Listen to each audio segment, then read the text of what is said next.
Walking for the starving children of Somalia. Hopefully we can raise awareness and gain attention to the cause that's going on in Somalia. There's 3.2 million people that are in dire need of immediate aid, so hopefully we'll get all the attention that we need today, and we're walking to the capital.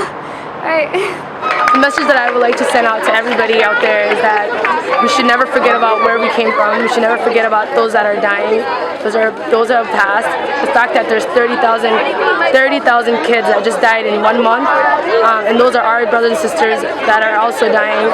And so we also need to continue what we're doing. We have to continue fundraising, and we shouldn't forget about it in a couple of months. We shouldn't forget about it at all. We should continue what we're doing.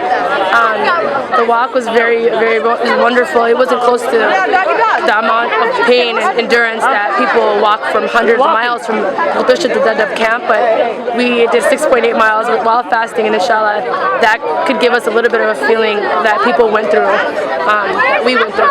I'm walking to help my fellow brothers and sisters. As an African, I feel like it's my opportunity and my responsibility to give back and to help everybody. We're walking, waxaan ka xunnahay arrinta Soomaaliya ka jirta, dadka dhimanaya, ilmaha dhimanaya oo cuntana haysanin, biyana haysanin, laakiin se uu socdaa inay meel uun wax ka helaan, ay hadday isku dayaan inay malaha fadhiyo Thank you for coming. So in a symbol gareyno waxay sameynayeen, that's what we're walking, just to symbolize and just to feel a little bit of the tiredness that they felt.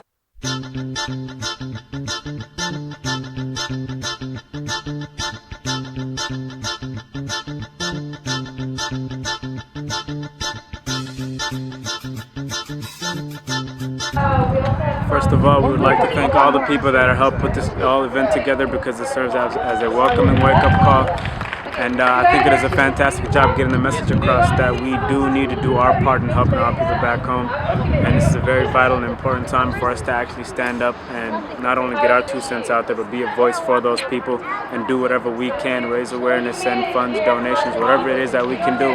I think this is one of those wonderful, spectacular events that help set those kind of events in motion. And we thank the people that put this piece together. We're glad to be a part of it. We are praying for you. All of you.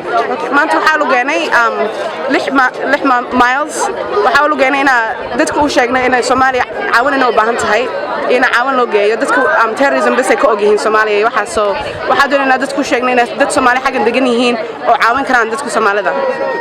Okay, what message do you want to send to the US government and state of Minnesota? We want to send a message that we need the aid now, not when Al-Shabaab leaves, not when anyone else leaves. That's just one side of the story. There are 2 sides to the story. People are dying every day, and we need to get aid out there as soon as possible. I'm walking today because alhamdulillah, we're good here, so every step that we can do, every little thing that we could do, we should. That's why I'm walking for the kids back home. Okay, I wanted to walk because I wanted to help my people in Somalia, especially all the mothers and all the children that are starving each and every day. I'm walking about like 3,000 miles just to get food and water. I just feel like that situation is just messed up, so if we help each other here, we can have the courage to help each other over there too. Okay, just tell us why you walk. Okay, I want to walk ku because nool Twin Citieska in ay jirto tabaalo weyn iyo abaaro dhulkii ka dhacay hadday noqoto dadweynaha Soomaaliyeed iyo hadday noqoto dadweynaha kale ee deegaanteena la degan waxaanu ku baraarujinaynaa in loo aragti iyo fiiro gaar ah loo yeesho tabaalada iyo dhibaatada ku dhacday dadka Soomaaliyeed ee dhulkii wali ku tabaalaysan in annaga iyo inta kale ee guryaha joogtaaba ay isku daydo sidii ay ugu tamarruci lahayd dadweynaha ay abaaruhu saameeyeen iyo khaasatan caruuraha yaryar ee u dhimanaya maxay tabaalada abaartu keentay aad iyo aadna waxaan ugu mahad celinayaa dhammaan dhalinyarada halkan isugu timid iyaga oo dhalinyaro aad u yaryar intooda badan ama ku koray ama ku dhashay halkan haddana dareemay dhibaatada inay la wadaagaan dhalinyarada iyo dadweynaha dhulkoodii ku tabaalaysan iyo waxa Soomaaliya maanta haysta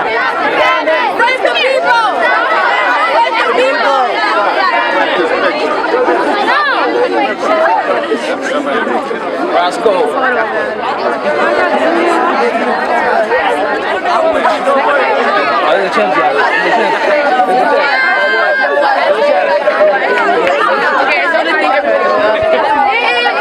Thank you guys for coming out. Now can I see the text message? You guys did good. You did 6.8 miles.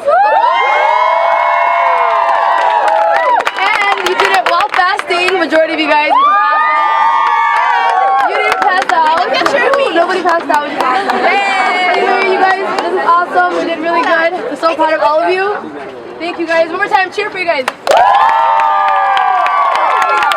right now, a bus is going to pick us up from the Capitol and take us back to the Procol Center, but we are way ahead of schedule. So if you guys want to just talk, it's going to, the bus should be here by 6 p.m. And then we'll